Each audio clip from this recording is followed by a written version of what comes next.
Hello friends, આજે આપણે ધોરણ 8 વિષય સંસ્કૃત એકમ 9 ભાષા સજ્જતા તેનું સ્વાધ્યાય પોથીનું સોલ્યુશન જોઈશું। તેમાં પ્રશ્ન 1 છે કે સૂચના અનુસાર કાર્ય કરો, જેમાં આપણને આ રીતે રાઉન્ડ કરવાના રહેશે। જે પ્રશ્નો માગેલા છે બરાબર, એમાં આ રીતે આપણે રાઉન્ડ કરવાના રહેશે। આગળ પ્રશ્ન 2 છે કે વર્ણના સ્થાનને આધારે યોગ્ય જોડકા જોડીને લખો। જે પણ વર્ણ આપ્યો છે એને આધારે જોડકા જોડવાના છે। જે આપણે મેં અહીંયા જોડ્યા છે એ રીતે આપણે જોડવાના રહેશે। કંઠ તાલુ, મૂર્ધા, ન તો દંતા, મ તો ઔષ્ટા, એ તો કંઠ તાલુ, બરાબર, ઓ તો કંઠોષ્ટમ, એ રીતે।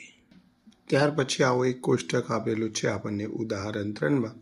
એ કોષ્ટક મુજબ આપણે પહેલાં જ અહીંયા બાલા શબ્દસ્ય રૂપાની અહીંયા લખવાના છે આ રીતે, બરાબર। ત્યાર પછી અહીંયા શિક્ષક શબ્દસ્ય રૂપાની લખવાના છે આપણે આ રીતે। ત્યાર પછી એક કોષ્ટક આપેલું છે રમા શબ્દસ્ય રૂપાની, તેના આધારે આપણે આ રીતે લખવાનું છે સીતા શબ્દસ્ય રૂપાની અને બાલા શબ્દસ્ય રૂપાની।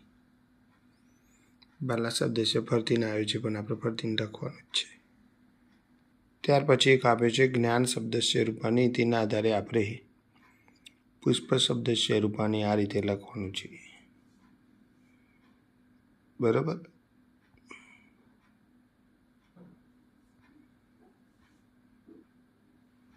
ત્યાર પછી એના નીચે આપેલો છે પત્ર શબ્દસ્ય રૂપાની, આપણે આ રીતે લખીશું।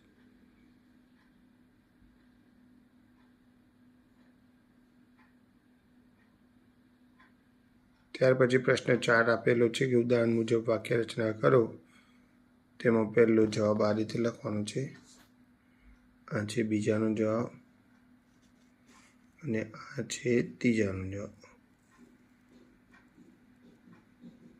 બરાબર।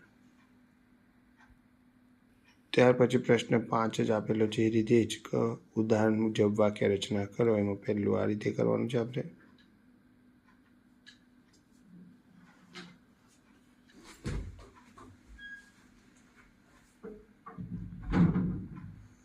આ રીતે ઉદાહરણ પરથી આપણે જવાબ લખવાના છે, આ રીતે વાક્ય બનાવવાના છે, જે આ રીતે લખવાના રહેશે।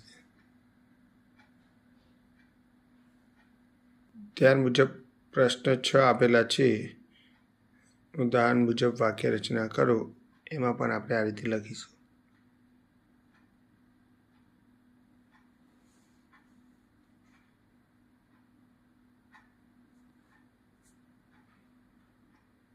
આ સાથે આપણો વિડીયો પણ પૂરો થાય છે। Okay, good bye.